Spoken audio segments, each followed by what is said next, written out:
Hello and welcome everyone to the scariest Daily 8 of the year. Happy Halloween, everyone. Phil Penarski here, dressed as a guy who's ready to bring you the top 8 stories that you need to know for your Thursday. We'll get into your trick-or-treating forecast as well as some other Halloween-themed stories in just a bit. But first, we have to check out our top story of the day.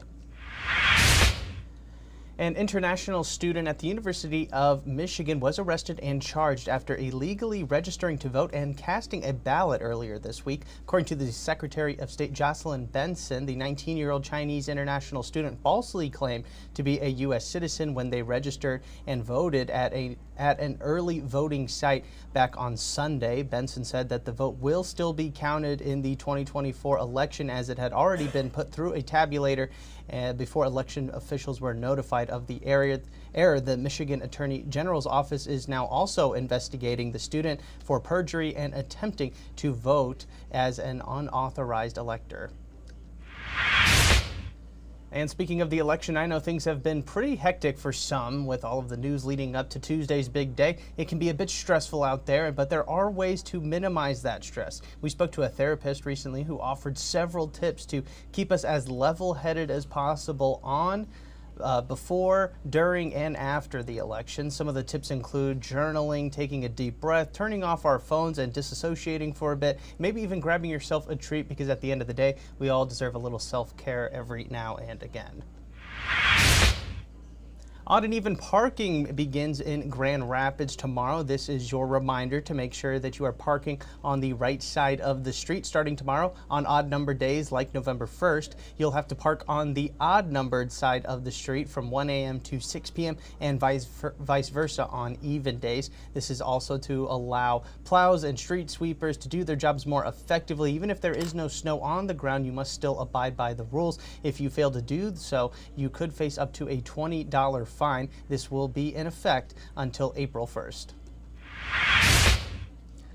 And also starting tomorrow is the return of Restaurant Week in Grand Rapids. This is the 15th year. Restaurants in the city have offered specialty crafted menus for everyone to enjoy and possibly allow them to find their new favorite spot.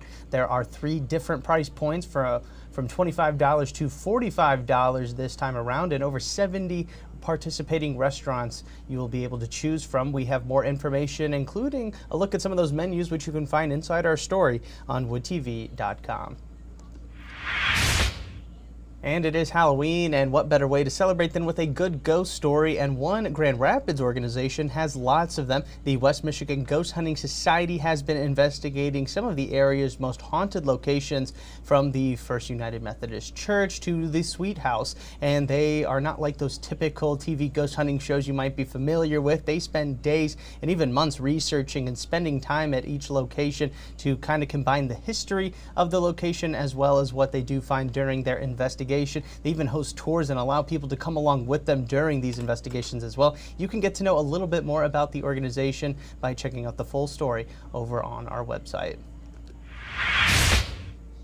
And you might have a lot of candy left over after tonight, as kids will spend hours trick-or-treating, bringing all of that home, and you might not even hand out all of that candy, even that full bag you just bought. While you could try and eat all of it, that might not be the right idea or even possible, but why not give it to a good cause? Soldiers Angels, a nonprofit that supports military members, veterans, and their families, has started Treats for Troops, and you can actually donate all of that leftover candy to those military members overseas. Last year, the program collected about 100,000 pounds of candy from people, and they are hoping to get about 150,000 this time around. Trick-or-treating might even be a little bit more difficult this year. Maybe not as difficult as last year, but due to the weather, things could be a little bit dicey. Let's now take a look at your forecast with the help of Storm Teammate meteorologist Scott Larson on what we can expect later this afternoon and evening.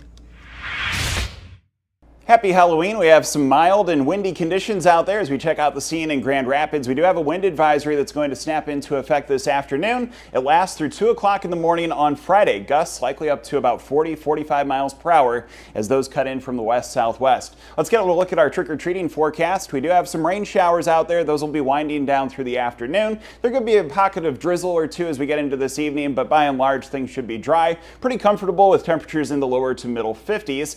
And it looks like we will have a more seasonable pattern ahead as we shift into the month of November.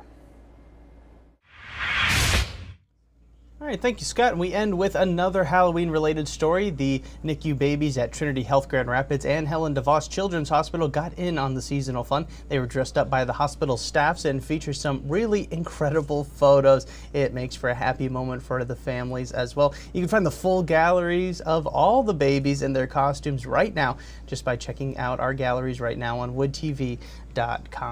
And as a reminder, Halloween is tonight, so if you're still looking for something fun to do this weekend to celebrate the holiday, or like I said, trick-or-treating, if you want to know what times you are allowed to trick-or-treat in your specific city here in West Michigan, you can find all of that information out right now over in the West Michigan Guide, which is over on woodtv.com. Highly encourage everybody to check it out. We've got tons of information there regarding trick-or-treating, like I said, and of course those fun events. That is going to do it for us today on this edition of the Daily 8. I want to thank everybody so much for tuning in. We'll be back again tomorrow with 8 more stories that you need to know, including a look at your weekend planner. I'm Phil Pinarski, and we hope you have a great rest of your day.